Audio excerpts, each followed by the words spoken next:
الحمد لله رب العالمين والصلاة والسلام على سيد الأولياء والمرسلين وعلى آله وصحبه أجمعين. فقد قال رسول الله صلى الله عليه وسلم عن حذيفة رضي الله تعالى عنه قال قال رسول الله صلى الله عليه وسلم حدثنا رسول الله صلى الله عليه وسلم حديثين قد رأيت أحدهما وأنا أنتظر الآخر. حدثنا أن الأمانة نزلت في جذر قلوب الرجال ثم نزل القرآن فعلموا من القرآن وعلموا من السنة. ثم حدثنا عن رفع الأمانة فقال ينام الرجل النومة فتقبض الأمانة عن قلبه فيضل أثرها مثل الوقت ثم ينام نومة فتقبض الأمانة فيضل أثرها مثل أثر المجل كحجر دحرجته على رجلك فتنفطت فتراه منتبرا وليس فيه شيء ثم أخذ حصاة فدحرجها على رجلي قال فيصبح الناس يتبايعون لا يكاد أحد يؤدي الأمانة حتى يقال أن في بني فلان رجلا أمينا وحتى يقال للرجل ما أجلده وأظرفه وأعقله وما في قلبه مثقال حبة من خردل من إيمان.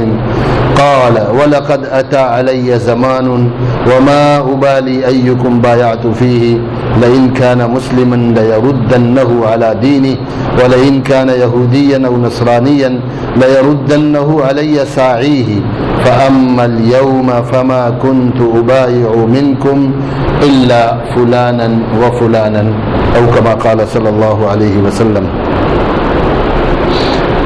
یہ حدیث میں نے آپ کے سامنے ترمذی شریف کی پڑھ کر سنائی ہے جس کا عنوان ہے رفع الامانہ،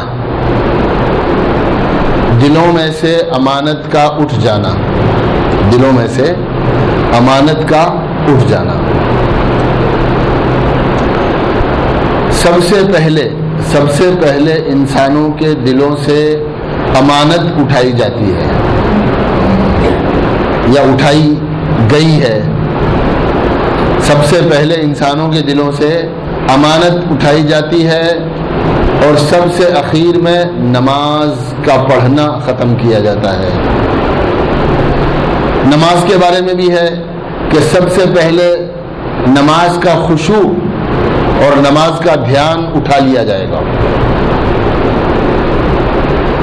حضور اکرم صلی اللہ علیہ وسلم نے فرمایا کہ مسجد بھری ہوئی ہوگی، سارے کے سارے لوگ مسجد میں بھرے ہوئے ہوں گے اور ایک بھی آدمی، یہ حدیث میں ہے، مسجد بھری ہوئی ہوگی نمازیوں سے اور ایک بھی آدمی جو ہے خشوع سے نماز پڑھنے والا نہیں ہوگا.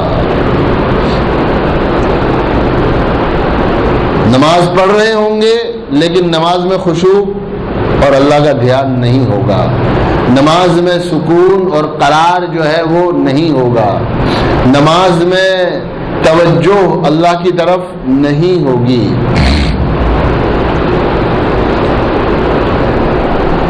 نماز کا خشوع کے کیا معنی ہے؟ نماز کے خشوع کا کیا مطلب ہے؟ نماز کے خشوع کا یہی مطلب ہے کہ ایک آدمی کو ایک کٹورا بھر کے پانی دے دیا جائے بالکل کنارے تک، ہے نا، اور اسے کہہ دیا جائے کہ گرنا نہیں چاہیے، یہاں سے تمہیں وہاں لے جانا ہے اور یہ پانی گرنا نہیں چاہیے، اس میں سے ایک قطرہ بھی اگر چھلک گیا، لڑک گیا، جو ہے پیالہ ادھر ادھر ہو گیا اور ذرا سا بھی گر گیا تو خیر نہیں ہے تیری. ایک آدمی پیچھے ڈنڈا لے کے ساتھ چل رہا ہے، ایک آدمی پیچھے ڈنڈا لے کے اس کے ساتھ چل رہا ہے اور اسے کہا ہے کہ یہاں سے وہاں تک جو ہے تمہیں جانا ہے یہ بھرا ہوا پیالہ لے کر اور پانی اس میں سے کہیں بھی چھلکنا نہیں چاہیے. اب وہ آدمی پانی کا پیالہ لے جا رہا ہے تو دائیں بائیں دیکھے گا، اوپر کچھ دیکھے گا، کوئی حسینہ آ گئی پڑوس میں اس کو دیکھے گا؟ کوئی پری آ جائے اس کے پڑوس میں تو اس کی طرف دھیان جائے گا اس کا؟ نہیں جائے گا. نہ اسے پیسے نظر آئیں گے، نہ راستے میں بیٹھے ہوئے لوگ نظر آئیں گے، نہ کوئی راستے میں پیسے بانٹنے والا وہ نظر آئے گا، نہیں کوئی خوبصورت چہرہ جو ہے اسے دکھے گا. اس کا دھیان کہاں ہے؟ بس یہ پیالے پر، اور وہ یوں چل رہا ہے، ایسے پکڑ کے چل رہا ہے. نہ دائیں دیکھتا ہے نہ بائیں دیکھتا ہے، اس کا پورا دھیان جو ہے اس پیالے پر ہے. اور یہ پتا ہے اس کو کہ اگر اس میں سے کچھ بھی گرے گا تو مجھے پھٹکا پڑے گا پیچھے سے. وہ آدمی اس پیالے کو صحیح سلامت لے کر منزل پر پہنچ جاتا ہے. تو یہ جو پیالے کو صحیح سلامت لے کر منزل پر پہنچا، اور وہ جو دھیان اور توجہ اس کی رہی درمیان میں، دائیں بائیں کوئی نظر نہیں آیا اس کو، ہے نا، یہ ہے اس عمل کا خشوع، یہ اس عمل کا خشوع. تو ایسے ہی نماز کا خشوع ہے کہ نماز میں جب آدمی متوجہ ہو جائے اور اللہ کے استحضار سے اللہ اکبر کہہ کر نماز میں شریک ہو، تو پھر اسے ایسی ہی نگاہ کو متوجہ کر کے اور قیام میں، قرات میں، رکوع کی تسبیح میں، اللہ کی عظمت میں، ہے نا، اور سجدے میں جا کر اپنی زاری اور اپنی عاجزی اور بیچارگی کو بیان کرنے میں وہ لگا ہوا ہے. اس کا دھیان پورا اسی طرف ہے. اس کے بعد خیالات کے جو ہے خیالات آ رہے ہیں، اسے خیالات کے تھپیڑے لگ رہے ہیں، اور جو ہے وہ بوچھار آ رہی ہے، اور جو ہے ایک طرح سے تیز ہوا خیالات کی آ رہی ہے. کبھی دکان یاد آ رہی ہے، کبھی بچہ یاد آ رہا ہے، کبھی چیک لینا یاد آ رہا ہے، کبھی چیک دینا یاد آ رہا ہے نا، کبھی پیسے لینے یاد آ رہے ہیں، کبھی دوا لانی یاد آ رہی ہے، کبھی کھانا خریدنا یاد آ رہا ہے. وہ ساری چیزیں جیسے ہی نماز شروع کرتا ہے، شیطان اسے یاد دلانا شروع کر دیتا ہے. آپ نماز شروع کرو، جو چیز یاد نہیں آتی ہوگی وہ سب کیا ہو جائے گی؟ آپ کو یاد آنا شروع ہو جائے گی. کوئی ایسا میٹر نہیں ہے کہ نمازی کے دماغ پہ لگا دیا جائے اور سامنے کمپیوٹر لگ جائے وینٹیلیٹر کی طرح، جیسے مریض کو وینٹیلیٹر پہ رکھ کر اور اس کو لگاتے ہیں نا کہ بھئی اس کی پلس اتنی آ رہی ہے اور دھڑکن اتنی ہے، سانس اتنی ہے، مومنٹ اتنی ہے. ایسے ہی انسانی خیالات کو دیکھا جا سکے. یہ تو امریکہ پہنچ گیا نماز میں. ادھر نماز شروع ہوئی اور بھائی صاحب کہاں پہنچ گئے؟ نماز میں امریکہ. تو وہ تصویر نظر آ جائے ہم کو کہ یہ کیا سوچ رہا ہے. یہ جو سوچ رہا ہے اس کی تصویر جو ہے وہ کہاں نظر آ جائے؟ کمپیوٹر پر، اسکرین پر نظر آ جائے کہ یہ کیا سوچ رہا ہے. پھر وہاں سے چلا تو گھر میں چلا گیا، بیوی کے پاس پہنچ گیا، بچوں کے پاس پہنچ گیا، دکان میں پہنچ گیا، پیسے لے رہا ہے، پیسے دے رہا ہے، گھوم پھر رہا ہے، غصہ کر رہا ہے، خوش ہو رہا ہے. ہو 5 منٹ ہوتے ہوتے تو پتا چلا ساری دنیا گھومی آیا آدمی. 5 منٹ ہوتے ہوتے پتا چلا کہ ساری دنیا گھومی آیا. ہمیں تو یاد نہیں رہتا واللہ. ہم 5 رکعت 4 رکعت نماز پڑھ کر 5 منٹ گزارتے ہیں تو ہم ان 4 رکعت نمازوں میں کہاں کہاں کیا کیا سوچ لیا ہے، کہاں کہاں گھوم گیا ہے، وہ بتا بھی نہیں سکتے ہم. اتنا زیادہ ہجوم ہوتا ہے آدمی کے اوپر خیالات اور تصورات کا. تو بہت زیادہ اپنے آپ کو روکنے کی ضرورت ہوتی ہے نماز میں. اپنے آپ کو کیا کرنے کی ضرورت ہوتی ہے؟ بہت زیادہ اپنے آپ کو نماز میں اور اپنے خیالات کو نماز میں روکنے کی ضرورت ہوتی ہے. اور جو نماز خشوع والی ہے، جو نماز خشوع والی ہے، اللہ تعالیٰ نے جس نماز کی کامیابی کا اور جس نماز کی فلاح کا، جس نماز پر اللہ تعالیٰ کی رضا کا ذکر ہے، وہ کیا ہے؟ قد افلح المؤمنون الذین هم فی صلاتهم خاشعون. کامیاب ہیں وہ ایمان والے جو اپنی نماز اللہ کے دھیان سے پڑھتے ہیں. کامیاب ہیں وہ لوگ جو اپنی نماز کو کیا کرتے ہیں؟ اللہ کے دھیان سے پڑھتے ہیں. میری دو باتیں ہیں آج کی، ایک نماز کا خشوع اور ایک امانت داری. ایک نماز کا خشوع اور ایک امانت داری. امانت داری سے متعلق جو حدیث میں نے آپ کو سنائی، حضرت حذیفہ رضی اللہ تعالیٰ عنہ فرماتے ہیں کہ حضور اکرم صلی اللہ علیہ وسلم نے ہمیں دو باتیں بتائی. ایک تو میں دیکھ چکا، دوسرے کا انتظار ہے. دوسری کا کیا ہے؟ انتظار ہے. وہ کیا ہے؟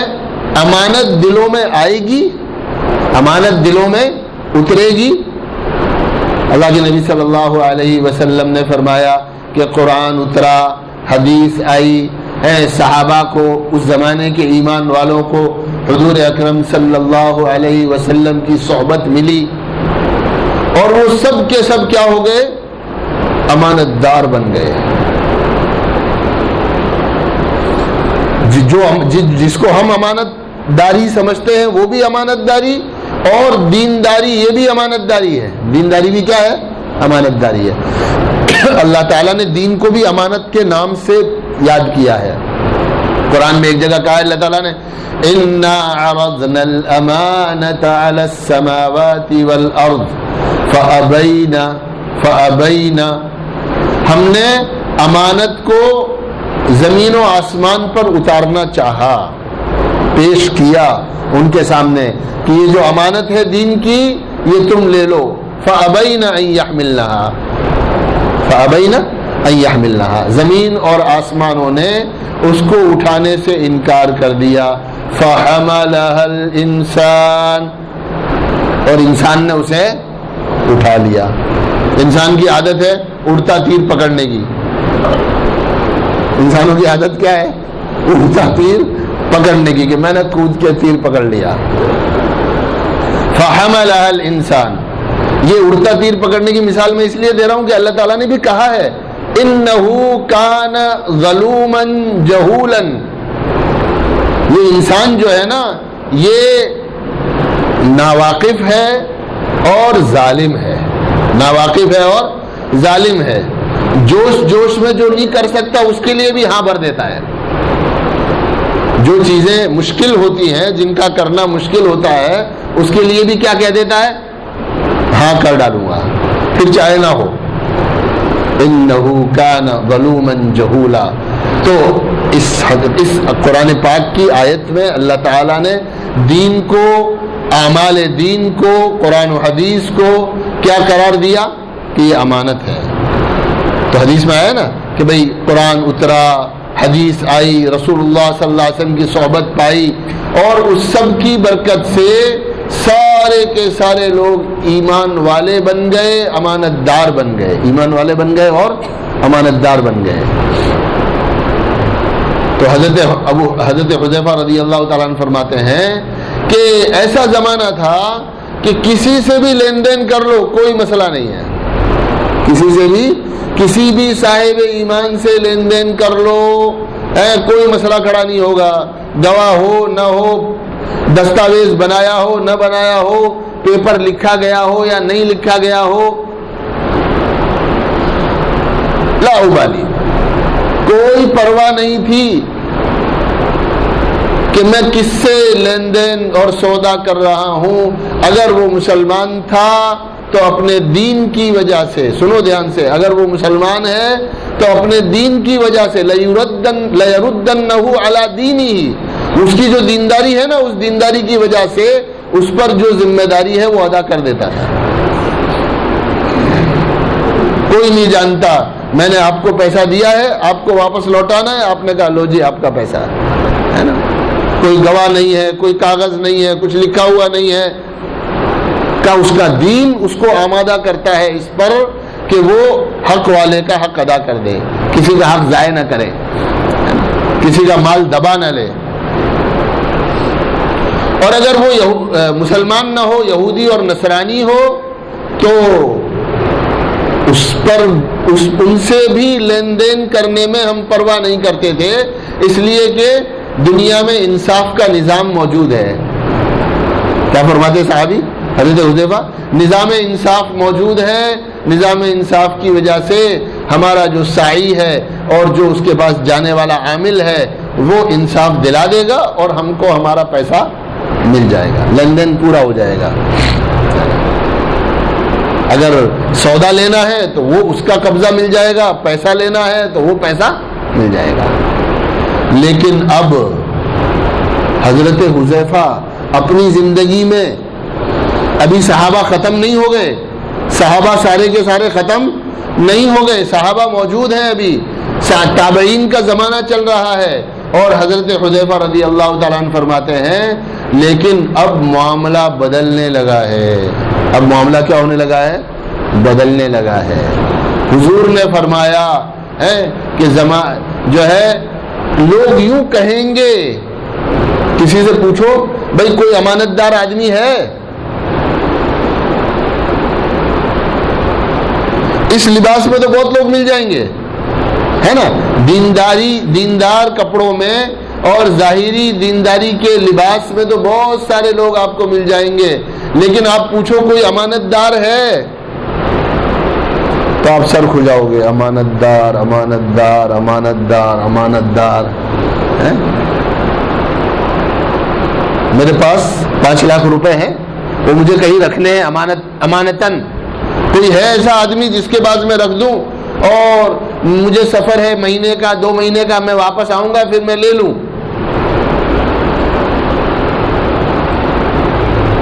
تو حدیث میں یوں ہے کہ لوگ کہیں گے فلاں گاؤں میں، فلاں دیہات میں، فلاں قبیلے میں ایک آدمی ہے، اس کے پاس تم امانت رکھ سکتے ہو۔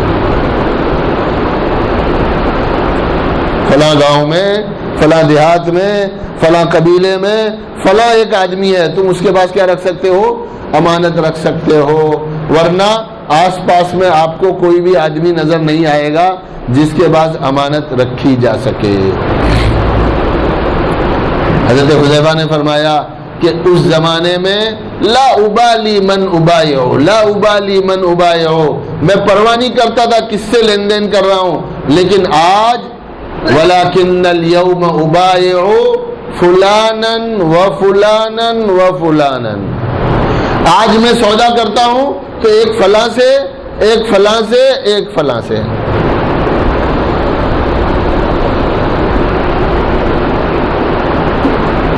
عام مزاج ہے لوگوں کا کہ آپ کچھ بھی طے کرو پھر جاتے بعد میں، پھر جاتے ہیں، یا وعدہ خلافی کرنا یہ تو کامن ہے، پورے نہیں پھر جاتے، آدھے پھر جاتے ہیں، کٹوتی کرتے ہیں، تاخیر کرتے ہیں، جھگڑا ہوتا ہے، مارا پیٹی ہوتی ہے، ایک آدمی ظلم سہنے پر مجبور ہو جاتا ہے، ایک آدمی جو ہے وہ کیا ہو جاتا ہے؟ ظلم سہنے پر مجبور ہو جاتا ہے کہ اس میں استطاعت نہیں ہے کہ وہ وعدے کے موافق کی گئی بات کو وصول کر سکے۔ تو حضرت حذیفہ رضی اللہ تعالیٰ عنہ فرماتے ہیں لیکن آج میں کیا کرتا ہوں، آج میرا معاملہ یہ ہے کہ میں فلاں سے یا فلاں سے یا فلاں سے ان چند لوگوں سے لین دین کرتا ہوں، اور اس کے علاوہ عام طور پر کسی سے بھی لین دین نہیں کرتا ہوں۔ بات سمجھ میں آ رہی ہے؟ تو سب سے پہلی چیز، سب سے بنیادی بات یہ ہے کہ آدمی کے دل سے کیا نکل جاتی ہے؟ امانت نکل جاتی ہے۔ رات کو آدمی کی نیت صحیح ہوتی ہے، صبح آدمی کی نیت کیا ہو جاتی ہے؟ خراب ہو جاتی ہے۔ صبح آدمی کی نیت صحیح ہوتی ہے، شام کو آدمی کی نیت جو ہے وہ خراب ہو جاتی ہے۔ صبح شام میں وہ جو حدیث سنی ہے نا آپ نے کہ یصبح مومنا یمسی مومنا یصبح کافرا، یصبح مومنا یمسی کافرا، صبح کو آدمی ایمان والا ہوگا اور شام کو کفر کرے گا، شام کو ایمان والا ہوگا، صبح تک میں انکار کر دے گا۔ ایسے ہی امانت کا معاملہ ہے کہ آدمی ایک وقت میں امانت دار اور بعد میں وہ کیا ہو جاتا ہے؟ اپنی بات سے پھر جاتا ہے، اپنی بات کو سے مکر جاتا ہے، صبح میں کچھ کہتا ہے، شام میں کچھ کہتا ہے، شام میں کچھ کہتا ہے، صبح میں کچھ کہتا ہے۔ یہ وہ چیزیں ہیں جو انسان کی زندگی کی خیر و برکت کو ختم کر دیتی ہے، انسانی زندگیوں کی خیر کو، برکت کو، اور انسانی زندگیوں میں آنے والی ہر اچھائی کو جلا دیتی ہے نا؟ جیسے آگ لکڑی کو جلا دیتی ہے نا، ایسے ہی نماز کا خشوع ہٹ جانا یہ آدمی کی نماز کو اور اس کی روح کو کھینچ لیتا ہے، اور امانت دار ایمان والے آدمی کا بے ایمان ہو جانا، امانت داری کو چھوڑ دینا ہے نا، وعدہ خلافی کرنا، بات سے مکر جانا، یہ اس کے پورے دین کی روح کو کیا کر دیتا ہے؟ ختم کر دیتا ہے۔ اب جو نماز ہے وہ ایک شکل ہے، اب جو نماز ہے وہ کیا ہے؟ ایک شکل ہے، روزہ ایک شکل ہے نا؟ جتنا دین اس کی زندگی میں نظر آ رہا ہے وہ ایک صورت ہے، ایک شکل ہے، ایک تصویر ہے جو دیوار پر لگی ہوئی ہے، حقیقت کچھ نہیں ہے، حقیقت کچھ بھی نہیں ہے۔ میرے بزرگوں اور بھائیوں، اللہ رب العزت نے ہمیں ایمان عطا فرمایا، ہمیں قرآن دیا ہے، ہمیں اعمال پر جمنے کے اور دنیا و آخرت کی بھلائیاں اور دنیا و آخرت کی نعمتوں کو اللہ رب العزت نے ہمیں عطا فرمایا ہے۔ ایک صحابی کا واقعہ ہے کہ وہ کسی کے پاس چلے گئے، غالباً حضرت جابر ابن عبداللہ رضی اللہ تعالیٰ عنہ حضرت عبداللہ ابن عباس رضی اللہ تعالیٰ عنہ کے پاس گئے اور جا کر کہا کہ میرے والد محترم کی اتنی رقم جو ہے وہ آپ میں آتی ہے، میرے والد صاحب کی اتنی رقم جو ہے وہ آپ کے پاس ہے، آپ سے والد صاحب مانگتے تھے، وہ آپ کو دینی ہے۔ کہا اچھا، انہیں یاد نہیں تھا۔ وہ چلے گئے، وہ مجلس ختم ہو گئی، مجلس ختم ہونے کے بعد دوسری مجلس میں حضرت جابر ابن عبداللہ رضی اللہ تعالیٰ عنہ واپس آئے اور عرض کیا کہ اے حضرت عبداللہ ابن عباس، وہ مجھے لینے نہیں تھے، مجھے دینے تھے، مجھ سے چوک ہو گئی، چونکہ والد صاحب کا معاملہ تھا اس لیے وہ لینے نہیں